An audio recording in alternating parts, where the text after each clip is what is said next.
the exaggerated craziness of how overexposed to information we are and how it's affected our culture. I was raised by television. I was. And that's scary in many respects, but in another respect, it's amazing. And the age of information, what it could do for kids now. You just have so much information being thrusted at you. I mean, I know so many people that I believe otherwise would have been so eager, energetic, and have more, they would have had more drive. But for some reason now, with all this information coming in, you kind of like get disillusioned, or you kind of get lazy because you think that you know what it would be like once it's accomplished. And people just, so many lazy people in the world today. I think it's because of that. So it's interesting. I would love to, like, that's my main focus, is focus on that. I'd love to travel around the world and visit kids in schools so you could see the difference between the American culture and what exactly it is that's really attacking our education system. Because I know that I really wasn't being educated in public school. You know what I mean? Most I learned was how to socialize and become a chameleon, the chameleon that I am today. And I'm very thankful for it.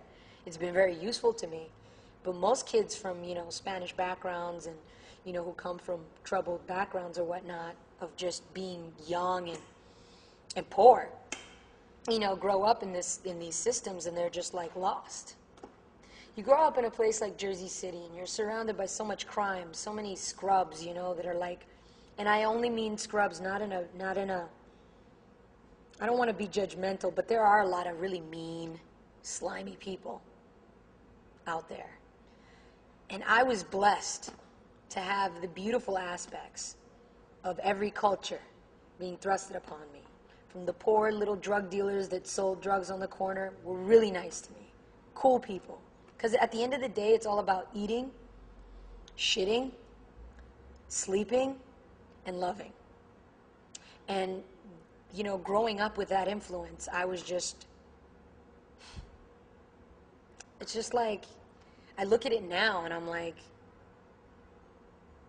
I would look up at the sky and I'd be looking at those stars and I'd be like, I don't belong here. I just don't. Do something about it, universe. Do something about it, God. Because this isn't my home and I feel it. And now I realize that entropy that I feel, that uneasiness, is natural. That's life, man. You shouldn't feel comfortable anywhere, doing anything, because life is about constantly experiencing things, constantly becoming scared, constantly, not knowing what's going to happen the next day. That is, to me, the epitome of life. And to be here today, sitting with you guys, like,